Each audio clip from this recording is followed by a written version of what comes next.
sleepy waves.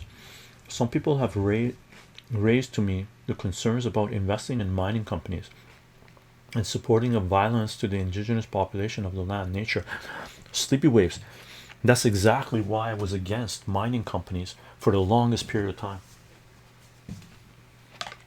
For I was, and the environment, the destruction to the environment.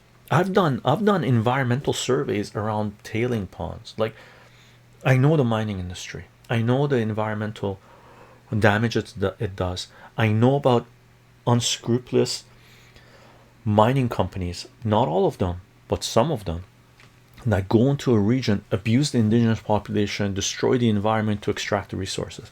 I know about them.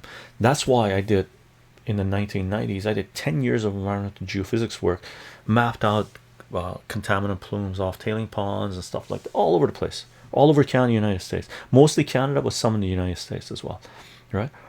Not good. However, mining companies versus Iraq war, Afghanistan war, genocide in Gaza, war with Yemen, what's going on in Mali, Niger, Africa.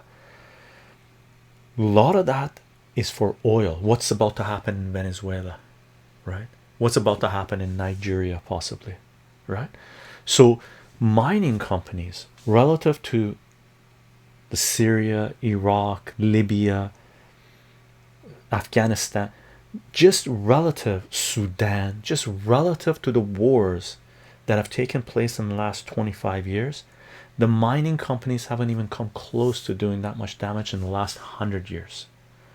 Okay, I know this, except when you look at the Congo. The Congo is a shitstorm, and the destruction there is unbelievable, and it's been going on for decades, and a lot of it is about European colonial states and the puppets they put into power there, that they want to extract out the resources. That shit show is going to be very difficult to resolve.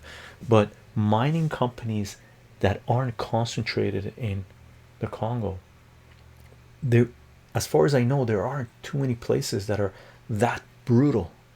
Okay, that brutal, right? So, it's the poison pill.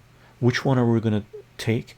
And one thing you have to consider about gold and silver mining companies, if adoption of gold and silver becomes more prominent, more dominant in our society, then it takes power away from the centralized oligarchy, centralized technocrats, centralized power, capital as power, takes power away from these guys when there's gold and silver in hand of individuals, of communities, to be able to conduct trade, barter, commerce, without having to go through the centralized hub, right? So gold and silver provide decentralization, an incentive to be decentralized, right? A means for you to be decentralized outside of the centralized power. So the pluses that it has, everything has pros and cons, but the pros outweigh the cons for me now, because I didn't understand economics and how much power was concentrated here, right, in the past. Now I do. Now I understand fiat currencies. Now I understand the derivatives. Now I understand the oil industry and Jonathan Nitzan's concept of differential accumulation, right? So with all the knowledge I've acquired, I've changed my perspective of mining companies. And only a fool, when presented with new evidence, new information, maintains their hardcore stance, their cultish belief in something, just because they held it for a long time in their lives, right? We're talking about me not being into mining for 20 years of my life, right? Adult life, right? Now I understand what they provide, right? And hopefully we can deal or bring justice to those who abuse the system, but we'll have to deal with that when the time comes, right?